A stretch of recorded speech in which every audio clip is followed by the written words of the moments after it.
जय हिंद।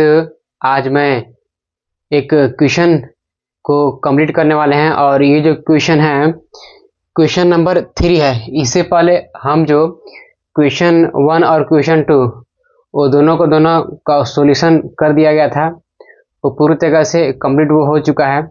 अब इसके बाद जो है क्वेश्चन 3 को आज हम कंप्लीट करने वाले हैं। और क्वेश्चन 3 में जो दिया है ये दिया है प्रोबेबिलिटी के बारे में। प्रोबेबिलिटी मीन्स होता है प्रायिकता होता है। अगर प्रोबेबिलिटी मीन्स कहा जाए उसका अगर हिंदी अर्थ अगर समझा जाए तो क्या होता है, प्रायिकता होता है। क्या होता है, प्रायिकता होता है। और प्रायिकता जो होता है, इस प्रायिकता में हमें संभावना व्यक्त करना पड़ता है। ये जो प्रायिकता जो है, इस प्रायिकता में हमें संभावना व्यक्त करना पड़ता है। तो प्रोबेबिलिटी जो है ना, वो प्रोबेबिलिटी में संभावना व्यक्त करना पड़ता है। अब देखते हैं कि क्वेश्चन क्या क्या यहाँ पे दिया है।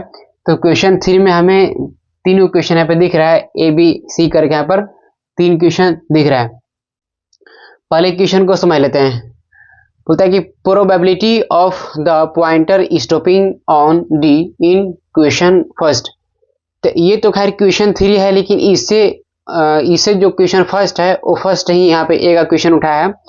तो बोलता है कि यहाँ पर जो एक व्हील है, पहिया है, इसमें संख्या यहाँ पर संख्या बोल रही है, इसमें अक्षर दिया गया है।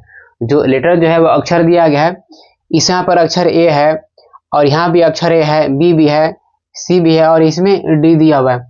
तो क्या बोला है कि हमें ऑन डी, हमें इसमें डी का प्रोबेबिलिटी निकालना है, डी का हमें प्रायिकता निकालना है।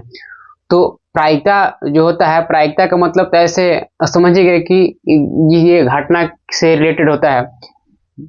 इसमें घटना घट भी सकता है और घटना नहीं भी घट सकता है। तो अब देखिए, अब इसको करते हैं। इसमें यहाँ पर ए है, यहाँ भी ए है और यहाँ बी है, सी है, डी है। इसमें केवल हमको डी का निकालने के लिए बोला है। तो इसे करते हैं सॉल्यूशन। राइट पर कर लेते हैं सॉल्यूशन। तो डायरेक्ट इसका हम निकालेंगे, प्रायिकता निकालेंगे। क्या निकालेंगे? प्रायिकता। इसको बोलते हैं पीई ना। पी फॉर हो गया प्रायिकता हो गया, और ई फॉर ऐसे यहाँ पर इसको इवेंट कहा जाता है, मतलब कि घटना होने की प्रायिकता। इवेंट मतलब ऐसे आप लोग को पता है कि इवेंट मतलब खैर घटना होता है। और पी फॉर हो गया प्रोबेबिलिटी हो गया, पी मतलब कि इवेंट, प्रोबेबिलिटी या फिर प्रोबेबिलिटी इवेंट मतलब घटना होने की प्रायिकता।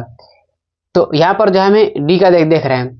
तो टोटल जो इसमें जो हमें अक्षर जो दिख रहा है, टोटल इसमें अक्षर जो दिख रहा है 1 2 3 4 5, इसमें टोटल जो है 5 है। और इसमें टोटल तो 5 हो गया, लेकिन हम यहाँ पर ओनली डी का बोला है, कब डी का निकाली। तो डी वो अकेला है, तो डी वो अकेला है, तो यहाँ पर हम लिखेंगे, क्या लिखेंगे? 1 लिखेंगे। क्या लिखेंगे? 1 तो लिख दिए। लेकिन इसमें ये होता है कि हमें जिसका प्रायिकता निकालना रहता है, हम उसको देखेंगे कि वो कितना जगह लिखा हुआ है, ठीक है, और वो कहाँ लिखा था, वो ऊपर लिखा था। और इसमें एक चीज हमें ईश्वर भी ध्यान देना है कि जितना इसमें प्रायिकता है, जितना मतलब उसका संख्या है टोटल, जैसे लाल होने का या फिर हरा होने का या फिर पीला होने का, अगर कलर में अगर देगा तो जितना भी यह है उसका पूरा का पूरा हम काउंट करके वो नीचे लिखते हैं। लेकिन हाँ, जिसका निकालने के लिए बोलेगा, ध्यान दीजिएगा, जिसका निकालने के लिए बोलेगा वो ऊपर लिखाता है, और बाकी कुल जो है वो कुल कहाँ लिखाता है, वो नीचे लिखाता है। तो कुल तो हमको दिख रहा है, कितना दिख रहा है? 1 2 3 4 5 दिख रहा है। तो 5 यहाँ नीचे हो जाएगा। टोटल कितना हो गया? 5। तो 5 हमारे कहाँ हो गया? नीचे। हमको यहाँ पर प्रायिकता जो निकालना है, जो प्रोबेबिलिटी निकालना है, किसका निकालना है? डी का निकालना। डी का बोला है, इसमें तो डी तो अकेला है, डी जो है वो डी अकेला दिया हुआ, इसलिए यहाँ पे 1/5 हो गया। ये हो गया आंसर। अब देख लेते हैं इसमें जो बी दिया है। मेन क्या है कि अगर हम चाहेंगे तो इसी क्वेश्चन को चाह सकते हैं, तो बहुत शॉर्ट में कर सकते हैं। लेकिन मेन क्या है कि समझना बहुत काफ़ी ज़रूरी है। शॉर्ट हो चाहे लॉन्ग हो, उससे फ़र्क नहीं पड़ता है। अगर सही से अगर माइंड में अगर सेटअप अगर हो जाए तो वही बेहतर होता है। समझना बहुत काफ़ी है। अगर चाहते तो इतना हम ना बता करके और डायरेक्ट जो इसका आंसर है लिख देते और हाथ वैसे से घुमाते बोलते कहाँ ये हो गया, कंप्लीट हो गया, ठीक है। लेकिन इतना हमको नहीं करना आता है, वो करेंगे भी नहीं, ठीक है। वो तो चाहेंगे तो हो जाएगा, कोई बड़ी चीज़ नहीं है। जब इतना जब कर ले रहे हैं तो 1 सेकंड का वो तो ऐसे भी हो जाएगा।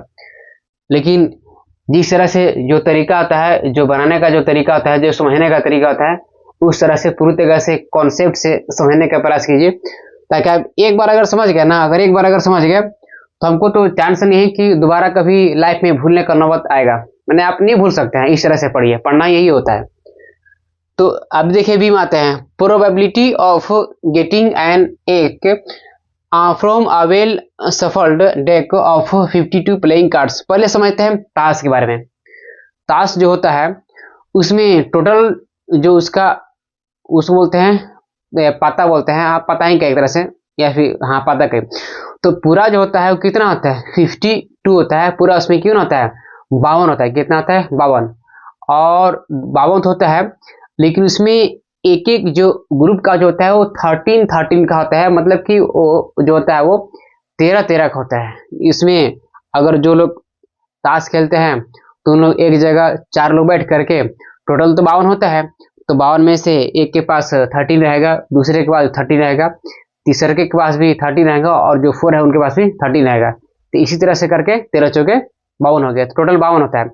अब देखिए यहाँ पर 52 को यहाँ पर क्या है उसका, यहाँ पर उसका कार्ड है, ठीक है। इसमें से क्या किया गया है कि उस 52 कार्ड को जो है उसको पूरी तरह से अच्छा से उसको फेंटा जाता है, पूरा उसको मिलाया जाता है, और मिलाने के बाद ये बोलता है कि हम मिलाए ना, और मिलाने के बाद जो है हम यहाँ पे एक का निकालना है। एक मतलब इक्का होता है, क्या होता है इक्का, उसको क्या बोलते हैं इक्का बोलते हैं। तो इक्का का हमको निकालना है। अब देखा ये जा रहा है कि सब में इक्का जो है ना उस सब में 4 होता है, कितना होता है 4 होता है, ठीक है। तो इक्का जो होता है इक्का 4 होता है। इक्का के अलावा उसमें बादशाह रहेगा, ठीक है, और भी उसमें 4 करके, मतलब उसमें 13 तक उसे दिया रहता है, तब ना 13 रहेगा तो 52 हो जाएगा, ठीक है। तो avail shuffled deck of 52 playing cards. अब यहाँ पर देख रहे हैं कि हमें इका का बोला है, तो इसमें इका जो होता है वो 4 होता है, क्या होता है 4। यहाँ पर हम इसको पहले करते हैं सॉल्यूशन, तो हम इसका निकालेंगे प्रोबेबिलिटी, ठीक है। अब देख रहे हैं कि जो इका का जो संख्या होता है कितना होता है 4 होता है। अब वो जो इका का संख्या जो 4 है वो ऊपर लिखा गया। अब इसमें क्या होता है कि टोटल जो होता है, टोटल वो तो पहले बता दिए कि जो टोटल जो होता है कहाँ लिखा था, वो नीचे लिखा था। तो टोटल जो है ताश में जो जो उसका जो कार्ड जो है कितना होता है 52 होता है, कितना होता है 52। अब इसको हम काटेंगे तो 4 1 जा 4 हो जाएगा, और 13 4 जा कितना हो जाएगा 52 हो जाएगा। तो ये हो जाएगा 1/13 हो गया, आंसर हो गया, ये भी हो गया कंप्लीट। हमको ऐसा मतलब कि लगता है कि किसी भी तरह से आप लोग को समझने में दिक्कत नहीं होती होगी, और इस तरह से अगर समझाया जाए तो दिक्कत होगा ही नहीं। सीखा देखिए, probability of getting a red Apple. यहाँ पर जो हम यहाँ निकालना यह है कि एक यहाँ पर डायग्राम दिया गया है और एक यहाँ पर फिगर दिया गया है, और इस फिगर में ये दिया गया है, ठीक है, कि 1 2 3 4 5 6 7, इसमें टोटल जो हमको देखने के लिए मिल रहा है जो एप्पल की संख्या जो 7 है, कितना है 7 है 7 है। और इसमें एप्पल जो है कुछ इसमें एप्पल जो है वो रेड का भी है, रेड मतलब कि लाल भी है, क्या है वो लाल है, और कुछ इसमें एप्पल जो है वो ग्रीन है, मतलब कि हरा है। तो एप्पल जो होता है वो हरा भी होता है और लाल भी होता है, और ये हकीकत बात है, और आप लोग खाए भी होंगे देखे भी होंगे, ठीक है। इसमें इसके लिए आप लोग को दिक्कत नहीं होना चाहिए। और यहाँ पर जो है एप्पल तो खैर यहाँ पर छाप दिया गया है, उतना अच्छा से नहीं छपा है, लेकिन आप इसे अच्छा से छापे, आप इसे छापने का ड्रॉ करने का अच्छा से प्रैक्टिस करें। हो सकता है आप इसके लिए बाहर भी होंगे और आते भी हैं, ठीक है। तो हम इसे क्या निकाला है प्रायिकता निकालना है, तो सॉल्यूशन यानी लिख दिया जा रहा है। अब इसके बाद करते ही है, देखिए रहे हैं कि इसमें जो रेड जो है, रेड मीन्स का लाल, हमें लाल का निकालना है। लाल होने का इसमें संभावना क्या है, हमें किसका निकालना है लाल का निकालना है। तो लाल का हम निकाल रहे हैं, और लाल का देखा जा रहा है कि एक तो लाल जो है ना, एक लाल यहाँ पर है रेड है, और एक यहाँ भी है 2 हो गया, अब एक यहाँ भी है 3 हो गया, एक यहाँ पर है 4 हो गया। तो इसमें जो लाल एप्पल है, लाल एप्पल का संख्या कितना है 4 है, कितना है 4, 1 2 3 4 हो गया। तो हमें लाल का निकालना है, तो 4 ऊपर हो गया बाई, और फिर टोटल हम देखेंगे कि यहाँ पर टोटल संख्या एप्पल का कितना है, तो 7 है। कितना है? 7 है। यहाँ पर हो गया 7 हो गया, तो हो गया 4/7 और यही इसका आंसर हो गया। तो क्वेश्चन 1 को भी आपने अच्छा से समझ लिया है। इसके बाद क्वेश्चन 2 भी मतलब कि बी भी हो गया है और इसके अलावा क्वेश्चन जो है वो सी भी हो गया। अब इसके बाद जो है किसी भी तरह से अगर इसमें बताते समय अगर आपको अगर हो सकता है अगर डाउट अगर रह गया होगा, किसी भी तरह से कोई अगर दिक्कत है तो कमेंट कर सकते हैं। वो कमेंट ऑन रहता है, कभी भी कमेंट आप कर सकते हैं, पूछ सकते हैं। आने वाले टाइम में जो बनेगा वीडियो बनेगा उसमें उसको सॉल्यूशन फिर से किया जाएगा और अच्छे तरीके से उसको बताया जाएगा। यहाँ भी ऐसे अच्छे तरीके से ही बताया जा रहा है, ये नहीं है कि अच्छा तरीके से नहीं बताया जा रहा है, ठीक है, लेकिन इसके बावजूद भी रह जाए तो उसके लिए कहा जा रहा है। तब तक के लिए आप इस वीडियो में बने रहें। यह वीडियो आपका है, यह चैनल आपका है, आप इसको सही से देखें। क्लास 8 के लिए आप इसमें सोचिए कि मेरा नंबर जो परसेंटेज हो वो आने वाले लाइफ टाइम के लिए मेरा बने, ठीक है। एक बार अगर आपका जो रिजल्ट है, एक बार रिजल्ट में अगर आपका ऐसे तो पासिंग नंबर 33 होता है, लेकिन एक बार अगर 32 वगैरह गया ना तो आप उसको सोचिएगा कि 33 करने के लिए आप सोचते रह जाएगा, पूरा दौड़ते रह जाएगा 6 महीना साल भर। 6 महीने साल भर के बाद ही वो चेंज होगा, वही पढ़िएगा तो वरना और खत्म हो जाएगा वो।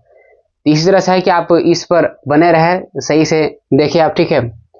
अब इसके बाद जिस तरह से क्वेश्चन लेकर के हम आते रहे हैं, आने वाले टाइम भी लेकर के आते रहेंगे, ठीक है। तब तक के लिए आप लोग सभी लोग को तहे दिल से धन्यवाद।